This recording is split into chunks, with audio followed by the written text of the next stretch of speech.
Bonjour à tous, bienvenue sur ma chaîne. Alors pourquoi vous venez directement sur deux écrans? Eh bien c'est très simple. Je vais vous montrer quelque chose de très important puisque l'avenir de Windows est fortement compromis par rapport à l'aspect commercial du logiciel d'exploitation, tout simplement. Vous savez très bien que Windows 10, pour passer à Windows 11, eh bien, il faut un PC super costaud.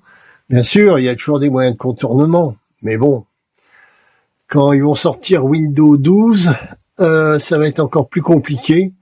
Il y a des fuites au niveau de Windows 12 avec système d'abonnement. Donc, pour éviter tout ça, eh bien, ma foi, j'ai récupéré un PC portable. J'ai mis sur ce PC portable un écran déporté pour mieux vous montrer ce que je vais faire. L'idée par rapport à tout ça, c'est de se préparer à utiliser Linux Mint. J'ai pris celui-ci parce que je le connais bien. Enfin, entre guillemets, puisque c'est quelque chose que j'ai découvert il y a 10-15 ans. Le Linux, c'était à l'époque 8-10. Oh, je sais plus lequel, mais c'est pas grave. Alors, pourquoi montrer un logiciel d'exploitation dans le monde des radioamateurs? Bah, tout simplement, c'est qu'on l'utilise souvent pour le FT8, pour savoir, par exemple, la propague. Pour beaucoup de choses, on utilise l'informatique. Donc, tant que vous avez du matériel récent, bon, bah, ma foi, c'est pas gênant.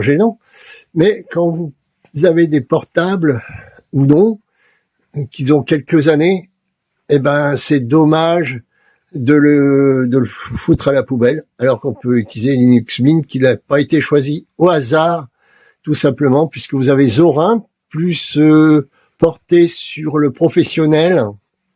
Donc du coup, ben, je ne suis pas professionnel, mais simplement un amateur, et donc il se prépare justement pour éviter trop de problèmes avec Windows, puisqu'il faut savoir qu'en France, tous les mairies, tout ce qui est administratif ne passe sur Linux, tout simplement parce que le coût faramineux des licences, c'est énorme, et puis aussi on perd notre capacité à être autonome.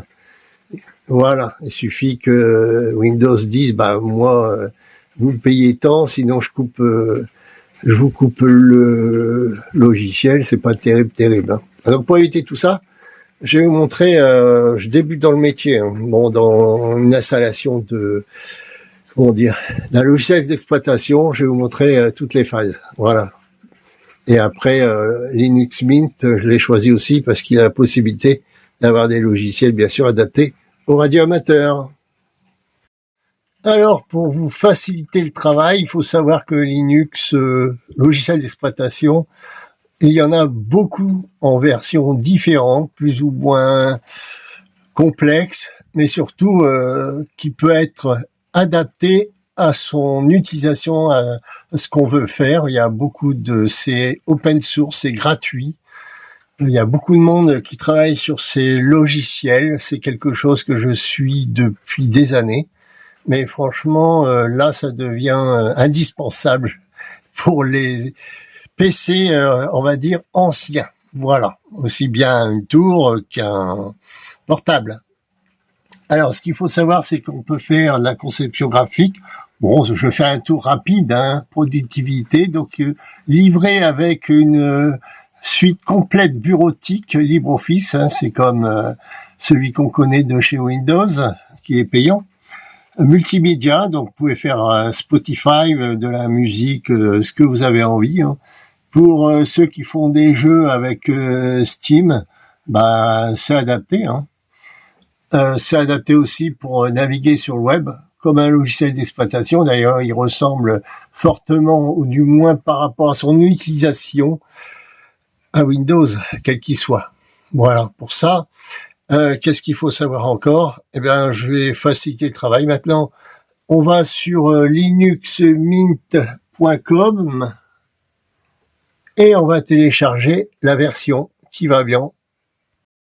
Alors, une fois choisi la distribution, je conseille Édition Cannelle, tout simplement parce que c'est la plus complète. Si vous avez des PC plus, on va dire vieux, vous avez une édition plus légère, XFCE.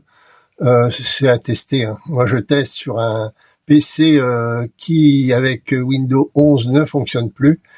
Il reste en Windows 10, mais avec tous les petits problèmes qu'il peut avoir de compatibilité, et puis surtout les mises à jour de sécurité. Voilà. On clique sur télécharger et c'est parti pour le téléchargement que vous mettrez après sur une clé. Voilà. Donc il explique un petit peu ce qu'il faut, de 9 gigas. On a le guide d'installation, les notes de version, et puis avec une image ISO, tout simplement.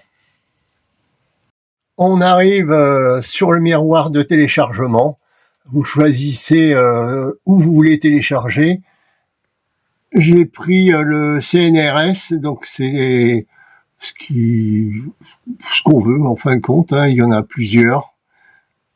L'université de Reims qui me paraît correct en termes de téléchargement. Une fois qu'on a cliqué, il y a une fenêtre qui s'ouvre et là vous choisissez un répertoire ou un dossier que vous avez de la place, hein, quel qu'il soit sur votre ordinateur. Voilà. En cours de téléchargement, faut pas être pressé, hein, selon votre connexion internet, il y a quand même de 9 gigas, donc prendre son temps, tout simplement. Pour pouvoir utiliser votre image ISO, il faut télécharger gratuitement le logiciel Rufus qui va permettre de créer une clé bootable pour installer Linux Mint. Vous verrez, c'est pas très compliqué. Une fois le logiciel installé, il suffit de cliquer sur Image disque et choisir votre ISO. Donc, sélection, Linux Mint, voilà, et ouvrir. Et voilà, il n'y a plus qu'à démarrer pour créer la clé USB bootable. La copie des fichiers ISO est en train de s'effectuer sur la clé USB. Après, la méthode du boot sur l'ordinateur, cela dépendra de la marque. Mais ça, je pense qu'il n'y a pas de souci. Vous devez connaître et qui va permettre de lancer le logiciel Mint. Mais vous avez deux possibilités. C'est de tester avant que se faire l'installation, je vais y arriver, définitif. Donc en gardant Windows bien sûr. C'est le gros avantage, c'est qu'on peut tester. Alors c'est un peu plus long dans le sens pour la mise en route, mais vous voyez déjà comment ça fonctionne et surtout, qu'est-ce que vous allez trouver dans le Linux Mint au départ de son installation. Voici, une fois booté, le menu de Linux Mint. Start Linux Mint, c'est par défaut. Après, au niveau, c'est soit compatibilité, OEM install, hardware détection, boot local drive, memory text. Je fais le premier. Voilà. Nous sommes sur Linux Mint. On peut constater que nous avons install Linux Mint, ce qui veut dire que si on redémarre sur le PC, eh bien, on va se retrouver sur Windows. Tant qu'on ne l'installe pas, on peut le tester. Nous avons une petite fenêtre là à droite, error à gauche plutôt. Et nous allons voir un petit peu, mais je pense que je ferai une autre vidéo pour vous montrer un peu en détail, parce que voilà ce qui est déjà inclus quand vous l'installez. Là, pour l'instant, c'est une installation fictive. Nous avons pas mal de favoris. En sachant que là, il est en anglais, mais en réalité, une fois installé, il sera bien en français.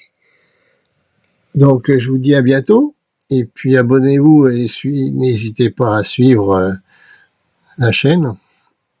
N'oubliez pas aussi de faire des commentaires, de partager surtout votre expérience, puisque Linux, c'est quand même quelque chose que je vais découvrir en même temps que pas mal de personnes.